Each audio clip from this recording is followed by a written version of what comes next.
Hi, I'm Amy Christensen. I'm the marketing consultant and data analyst, hired in September to work with MRC, the Midwest Resettlement Committee. As you can see, we have a new logo. There's a lot of exciting changes happening, as you know. And the motto is safety and security is for everyone, especially for refugees and as we work with them. So let's get started. A little slow, sorry. When we met in September, I heard very clearly that our goal is to raise $5 million. What's so exciting about this is that there's also a corporate match at another $5 million, up to $5 million. So we have the opportunity to raise $10 million. With that money, we can help the refugees that we're already helping or new people, but we can also expand the overseas client network, which I heard very clearly in September, and I've learned a lot more since, and how important that work is. And I understand that the marketing budget is $500,000 as well. I also heard in September some concerns that most of the money in 2018, it seems like there's a perception that it was wasted in the marketing budget. Why aren't we using web data? There's so much out there. Can't we use that data? It's valuable. Also, the Western region seems to be really hot. Why don't we just focus on that? So I heard all of that, and I took that into account when I did my work. Here's what we know. We know that 2018 is the highest year for amount raised. 2015 was pretty good too. We have about 2,100 donors. We have about $2.7 million total raised in 2018, an average of $1,200 per donor. Marketing budget similar to this year at $500,000. Our goal is again 5 million with the match at 5 million. Our marketing budget is $500K. We have a go-get at 5.5, recouping our marketing investment. And that's a 50% increase. So, we have to get creative. We can either ask our donors just to double, or we expand our reach. We can increase the total gift amount per donor, 1, or 2, we can add net new donors within the United States. 3, we can expand our reach into the global client network. How are we going to do that? It's a really good question. So what I did first is I looked at your data. From an analytics perspective. So not just looking at an Excel spreadsheet, but just really applying analytics to it, statistics, working at analytic packages. It's surprising how much you can learn. So first thing I did is I plotted your data from 2015. You can see 2018 on the Y and 2015 on the X, and you can see a lot of different colors. Those colors are the regions, your regions that you work in. So that's East, Midwest, South, and West. A lot of different colors, and the colors, the dots are sized according to the average donor gift. So you can see some really little ones, and you can see some big ones. You see a lot right in this area right here. You see some bigger ones. Great. So we know we need to look more into that, right? I then split it up into the regions so I can get a different idea. Sometimes when you just take a different look at things pop out at you. Nothing's really significant here. Nothing's really coming to mind other than I need to look more at it. Again, the same principles with color and sizing. I then broke it up into female and male genders because I had that data. And I thought maybe something would pop. Nothing really did, other than that males have a lot more at that lower end donation.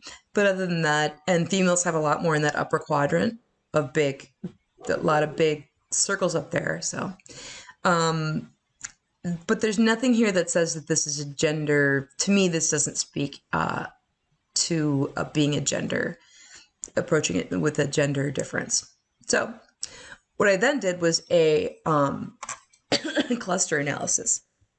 And simply put, a cluster analysis, if I can give an analogy for it, is if you went to a room with a bunch of Lego pieces, if you have a little boy, this happens, and someone tells you to organize it and then to build something out of it, you'd probably organize it and categorize it around, size or color or theme or something of that nature.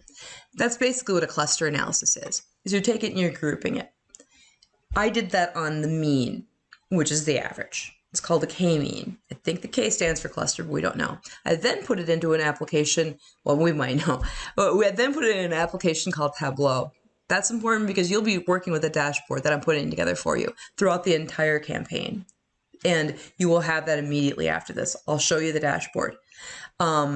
it's a great product, and it gives you a lot of interactive ability with the data that you can see and you can and work with. So it's a great tool. Let's just go right into Tableau, and I'll go through the story. Again, I'll show you the dashboard at the end. So the story of the data analysis, first thing I did was took the 3 clusters that I identified in my analysis, and I just plotted them on the United States. Again, I did the size around the gift amount, and then I shaded each state around the population. As you move over the different dots, you can see a little one there. There's one in Wyoming. There's some big ones. You can see some information, and you'll be able to drill into that information more. When I look at this, I see a lot of activity towards the east. I see a lot of activity towards the west, and a lot about where people live, population size. I then plotted the regions and the total gift amount against the clusters, because I wanted to see which clusters are performing. And number 1 and 2 are obviously, number 1's obviously a major performer. And I look at the regions and I see that the east, south, and west seem to all be very good. So we're going to just do further information on that. It doesn't have enough difference for me, so I know I need to do something with it to have it give me more information, maybe at the state level. Region isn't specific enough, right? So then what I did was put the state population in there, and then averaged out the population and also the total gift contribution. And what you see is there's a white area. I grayed out the areas underneath the average, and you can see a white area. That's going to be our top tier donor. We know that we have this donor population, and we should do something special with them because they have done a lot in the past, and they have probably the propensity to do more in the future to serve our refugee population. I then plotted that, the white area. Oh, sorry, back on this one though. The gray area still is very relevant. We're still going to approach that donor cluster or donor area, but with maybe more of a traditional approach. I then, I'm all over the board. I then plotted it all against the years and the regions, and you can see that the east is pretty lower level, but again, they're meeting the thresholds of population and average size. The south somewhere in the middle, and the west is at the top. So this seems like a really good selection for our top tier. I then mapped that onto the United States in the same map formation as the first one, and you can roll over that and just see more information. Again, it's 1, 2, 3, size, and population, and some good information there. But I know right now, looking at this, we don't have enough donors to make our number.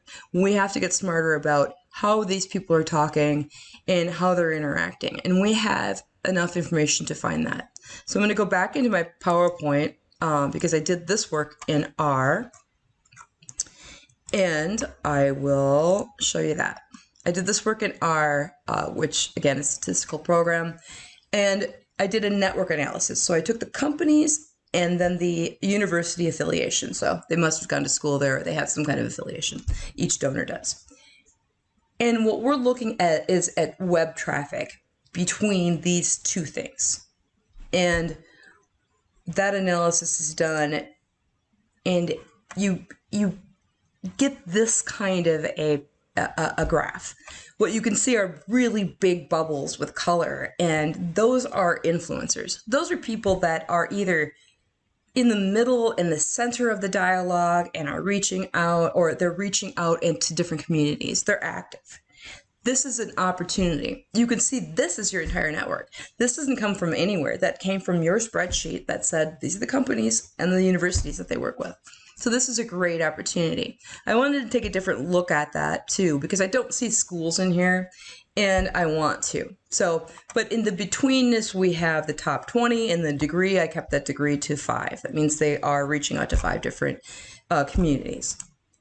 So then I looked at the community memberships of the schools. Again, with this analysis, it's the interaction between the company and the school that we're looking at. It's that network activity and the donor. And I see that the Columbia University and St. Mary's University of San Antonio are the top, and you can see the clusters that they belong to at the very top here. So I took those clusters and then did a betweenness or centrality analysis again, network analysis. And here, I think this is really powerful. You can see this is not your entire network, but it's your most influential network. There are things that we can do. Again, how it's going to manifest and how we build the campaign, I don't know. But we do know there's opportunity. We know the companies, and we know the schools that they belong to. And we know they are very active in discussing and on the internet. I think this is a great opportunity. And it's an excellent snapshot of the reach that we could have. So I'm looking forward to building that out. Again, my recommendations based on this analysis is taking a tiered approach, looking at that top tier, that high value donor. We're going to expand their wallet share. We're going to increase their gift contribution, and hopefully we'll be bringing in some new donors as well. Tier 2, it's really at the company and university influencers. We're going to engage for awareness, content, and events. Not sure how that will manifest, but it's an opportunity that we haven't used in the past, and we know it's very real, statistically valid. And Tier 3, we have the remaining contacts and donors. We can take that historical approach that we've used in the past because you guys have raised a lot of money and you've helped a lot of people. So that works, tried and true. And we can weave that through the other tiers or the other campaigns if we think it's relevant. So that is my recommendation, and we'll be working with that as we move along. Let me first show you, I'll show you now the dashboard at the end here that you'll be working with and that you'll have access to.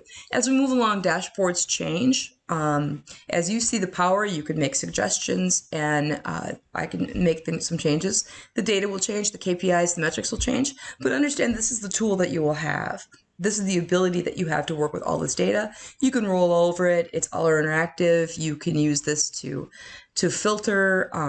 It's just a really great, this is where the, down here is where the donor network analysis is. Those were static charts.